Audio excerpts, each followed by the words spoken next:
Hello you guys, I figured we'd do some more content on Dead by Daylight, and we're still on the killer side of the game.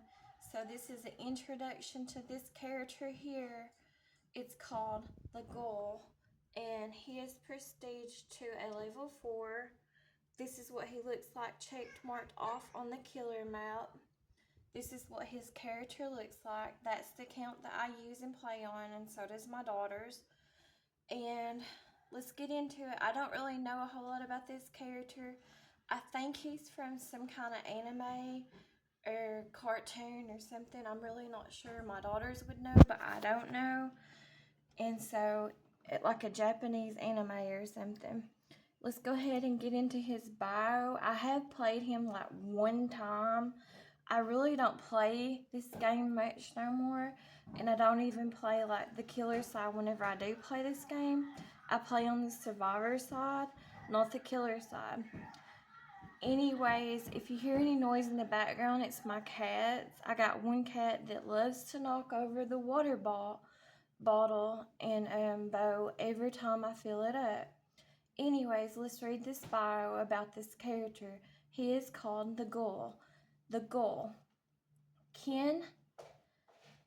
Kaniki, and I might not pronounce some of these words and names right, and I'm sorry ahead of time. King Kaniki was a gentle and kind-hearted boy who lived a simple life studying literature at Camille University before a chance encounter turned his life upside down. I got one cat in heat too. You're going to hear a cat whining behind me.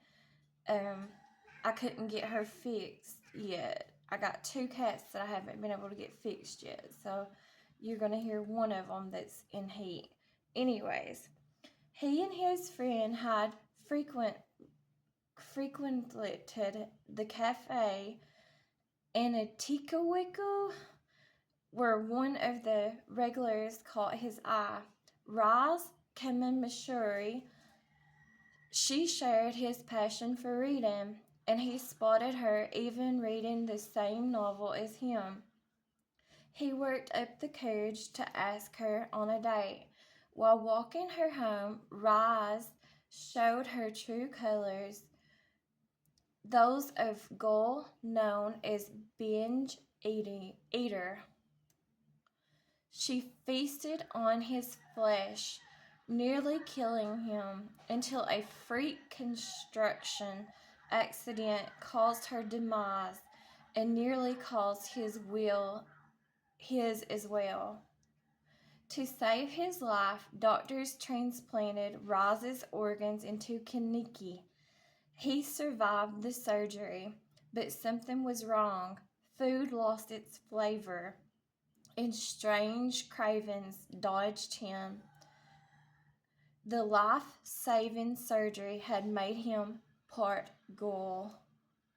Confused and afraid, he followed his instincts into an alleyway where he ran into Tokyo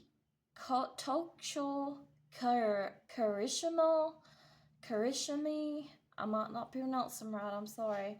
One of the staff members, and Inikwuko. Shocked at his transformation, she brought him back to the cafe. He was surprised to learn that the staff at Inikwuko was ghouls. They took him under his wing, helping him adapt to his new reality. He learned how to fight with his newfound powers, how to deal with his urges to kill and eat human flesh, and how to stay one step ahead of the CCG. His adaptation to his new life was cruelly interrupted when he was kidnapped and subjected to unprecedented physical and mental torture at the hands of a particularly cruel ghoul named Jason. His captors' exercises of control and profound violence were so diabolical that they broke Kaniki's mind, stripped him of what was once made him human. His sense of self was shattered, and Raz stepped into the empty space, encouraging him to take control of his own life. Let me scroll this down so I can finish reading. And control is what he took, paying back Jason's violence in kind. He broke free and battled his captor. The torture made him numb to pain, and his shattered psyche left him no space for hesitation. He defeated Jason after a short battle and devoured him. He had been dragged into a nightmare of tormented boy, but he walked out a powerful ghoul. He considered what the world mean as he pushed his way through the heavy doors and barely noticed as a black fog pulled around his feet. He walked out confident that the torture was over, but as he observed the surroundings, he realized that perhaps it had only begun. So that's the backstory of the ghoul. Now let's look at his perks. He has Hex, nothing but misery, very rare because it's in the purple. You've been driven to the absolute depths of pain, and now you're ready to inflict that pain on others. After you damage survivors 8 times with basic attacks, a dual totem becomes a hex totem, cursing all survivors. When you damage a survivor with a basic attack, they gain 5% 5% hindered for 15 seconds. The effects last until the hex totem is cleansed. Hindered reduces the survivor's movement speed. All of the liabilities of this world are due to the inadequacies of the person involved. King Kaneki. Excuse me.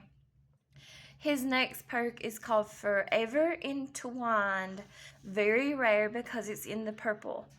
The greater struggle, the more difficult the escape. When a survivor takes damage, gain 1 token up to 8. For each token you pick up, drop and hook survivors 4% faster. You tried to devour me, so you have no room to complain if I eat you, do you, King Kaneki? His last perk is called None Are Free. It's very rare because it's in the purple. You know better than anyone that the light at the end of the tunnel is only an illusion. When you hook a survivor for the first time, gain 1 token up to 4 tokens. When all generators are completed, for each token, all windows and upright pallets are blocked for 16 seconds. I'm not wrong. What's wrong is this messed up world. King Kaneki. Let's look at his customizations together. The only one that this person has on this account that I used to play on and my daughters used to play on is the one that he's wearing. It's his original attire that he wears. Now let's look at his loadout. This is what this person has on the loadout. Now I really don't know what perks to use on this character because I really don't play killers that often, and I've only played this character 1 time and I didn't enjoy playing it, and I don't enjoy going up against this character either on the survivor side. I think he is way overpowered. Now this is what his blood web looks like. Like I said, this character is prestige to a level 4, and right now currently the quest that's going on is called Status Shuffle. It doesn't picture or have it showing though, and this is what he looks like on the killer chart. He's called the Ghoul. Anyways, thanks for watching, and I'll talk to you guys later. Thanks. Bye bye.